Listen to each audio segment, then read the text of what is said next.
Ya, begitu banyak kontroversi yang mengemuka terkait dengan rencana pengadaan pesawat helikopter untuk keperluan kepresidenan. Kita akan membahas mengenai persoalan tersebut. Saya sudah memiliki 3 orang tamu yang akan menemani kita untuk berbincang. Ada Pak Atmaji Sumarkijo, beliau adalah staf sus dari Menteri Koordinator Politik Hukum dan Keamanan, Pak Luhut Panjaitan. Apa kabar, Pak Atmaji? Terima kasih sudah bergabung di Talk to iNews. Ada juga Ibu Setyanung Tias Kertopati. Beliau adalah seorang analis pertahanan. Terima kasih, Ibu Nuning. Selamat malam. Malam. Dan ada Pak Saiful Tamlaha dari Komisi 1 DPR. Saya ingin ke Pak Atmaji dulu. Ini untuk diluruskan dulu dari pemerintah sebetulnya seperti apa kebutuhan yang memang digariskan untuk dipergunakan oleh Presiden terkait dengan perlunya pengadaan helikopter ini. Kebutuhannya seperti apa sebetulnya? Ya, helikopter pasti dibutuhkan untuk Presiden ya. Jadi helikopter yang versi VVIP. Dan selama ini ada. Jadi Super Puma yang 3 buah itu sekarang masih berfungsi operasional untuk membawa Presiden ketika melakukan kunjungan kerja ke mana-mana. Sudah berusia 35 tahun. Ya, kalau dari di tahun pertama kali diserahkan itu kira-kira 30 tahun gitu kan. Ya, ya. Cuma dalam bidang pesawat terbang kita kan tidak pernah mengukur usia pesawat itu sebagai ukuran keselamatan itu pada jam terbangnya gitu ya, lebih pada jam terbangnya. Artinya usia memang sudah cukup tua dan memang tidak ada perdebatan mengenai perlunya diadakan pesawat atau helikopter untuk keperluan kepresidenan saat ini. Ya. Persoalannya adalah kenapa yang dipilih adalah pesawat Agusta Western ini. Ya. Apa yang menjadi pertimbangan? Benarkah tidak ada yang lain yang selevel dengan pesawat itu? Kalau kita tanya kepada pihak PT Dirgantara Indonesia, jelas mereka menawarkan dan yakin bahwa produk mereka yang merupakan pengembangan dari Super Puma itu mempunyai persyaratan keamanan yang dibutuhkan untuk seorang Presiden Republik Indonesia. Dan tidak perlu memakai merek-merek lain yang ditawarkan. Banyak sekali di dunia, seperti ada yang pernah menawarkan beberapa tahun lalu, sejenis dengan Marine One yang dipakai Presiden Obama, itu sah-sah saja. Tetapi yang kemudian menjadi kontroversi tentu saja setelah tiba-tiba muncul ada pesaing yang menawarkan helikopter yang dulu 2 tahun yang lalu itu dipesan oleh India tapi dibatalkan. Gitu. Jadi persoalannya memang sudah melalui berbagai macam kajian, tahapan-tahapan juga sudah diikuti, lalu pilihan ke sana. Nah, kita sedang meneliti apakah tahapan yang harus dilalui betul-betul dilalui apakah atau ada potong kompas atau mengambil tikungan. Kami sedang teliti itu. Jadi ada posisi untuk meneliti itu juga? Ada. Kenapa? Tanda-tandanya apa?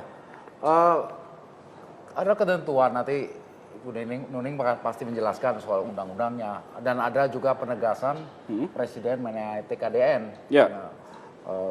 Komponen dalam negeri, buatan dalam negeri, dan dalam pengadaan alutsista.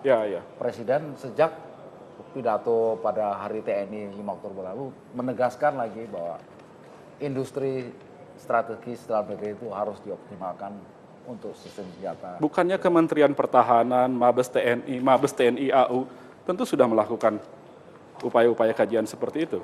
Kok jadi agak overlapping? Itu yang sedang kami teliti. Apakah kajiannya itu komplit atau kajian bypass saja gitu? Oke. Saya ingin ke Mbak Nuning dulu. Problem apa yang sebenarnya paling mencuat dari kontroversi seputar pengadaan helikopter ini? Ya, saya melihat dari kacamata saya sebagai analis ya dan pemerhati masalah pertahanan ini, yang mencuatkan justru adalah polemik. Polemik antara KSAU, Pak Agus dengan PTDI. Yang sebenarnya ini jangan sampai meruncing. Karena kita begini, kita harus melihat satu persatu. Kita bedah satu persatu. Tadi beliau sudah mengatakan bahwa semua itu sudah ada aturannya. Betul itu bahwa dalam pengadaan alutsista, apabila kita belum bisa memproduksi suatu alutsista, maka kita diperbolehkan membeli dari luar negeri. Itu undang-undang? Undang-undang industri pertahanan. Undang-undang Kebetulan saat saya masih menjadi anggota Komisi 1, saya adalah anggota panjanya. Tetapi dalam hal ini apabila ketika membeli alutsista dari luar negeri itu ada syaratnya, yaitu ada satu perjanjian mengenai local content, counter trade, transfer of technology, dan satu lagi offset system. Nah, offset system itu kan di berbagai negara, Bapak pasti tahu ya, itu beda-beda. Jadi apa yang akan diberlakukan di sini? Apakah sesuai dengan kondisi di Indonesia atau tidak?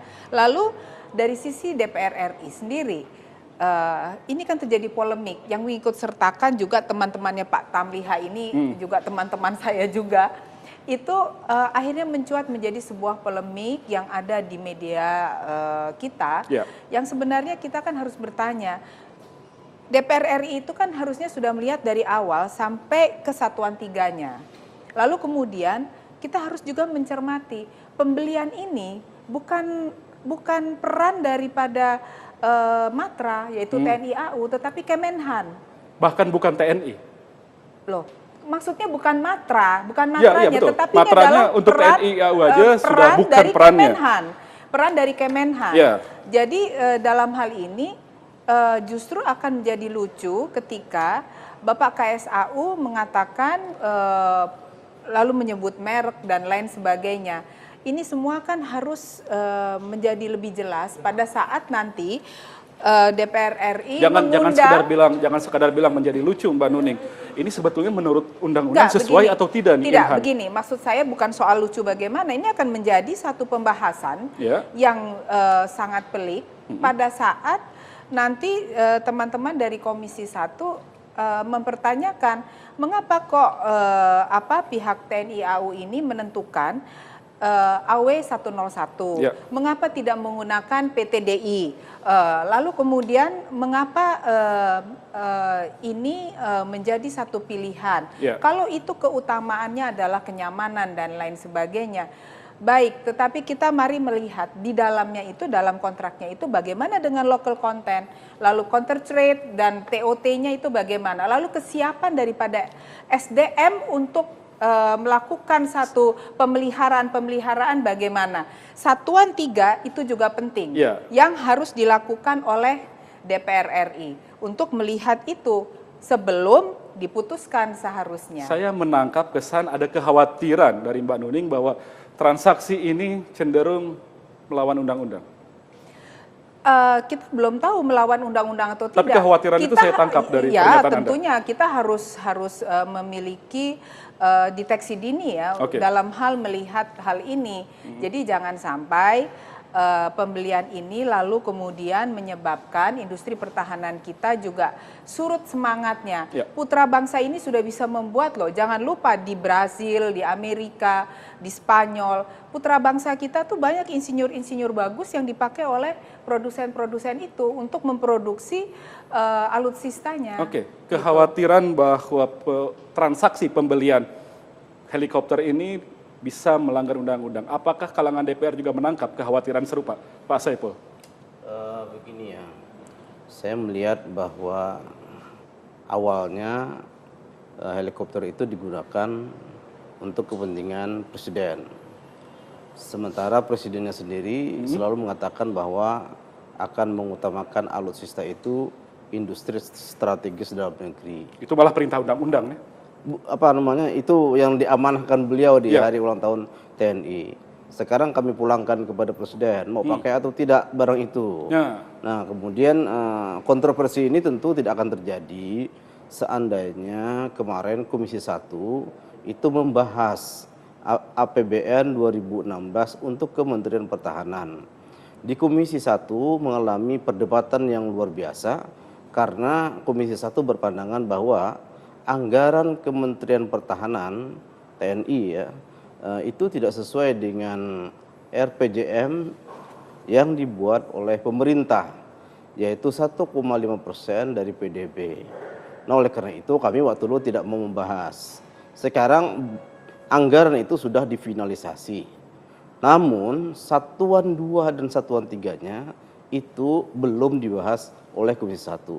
Dan dalam minggu ini insya Allah kita akan memanggil semua kepala staf termasuk Panglima TNI dan Menteri Pertahanan untuk membahas anggaran Satuan 2. Kita ulang lagi, Mbak.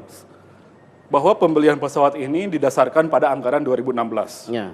Sementara pada waktu pembahasan RAPBN 2016 kemarin di Komisi 1 dengan Kementerian Pertahanan, tentu TNI ikut juga di sana, Ya, betul. itu tidak dilakukan pembahasan secara detail seperti di komisi-komisi lain. Biasanya sebelum itu difinalisasi di badan anggaran, itu terlebih dahulu badan anggaran menyampaikan kepada komisinya masing-masing tentang anggaran kementerian dan lembaganya.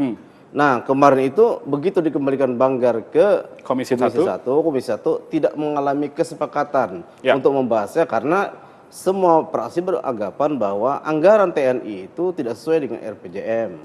Seharusnya itu lebih daripada 102 triliun. Ini malah 99 triliun. Harusnya 1,5 dari Iya, itu APBD. harus dari PDB. Dari PDB.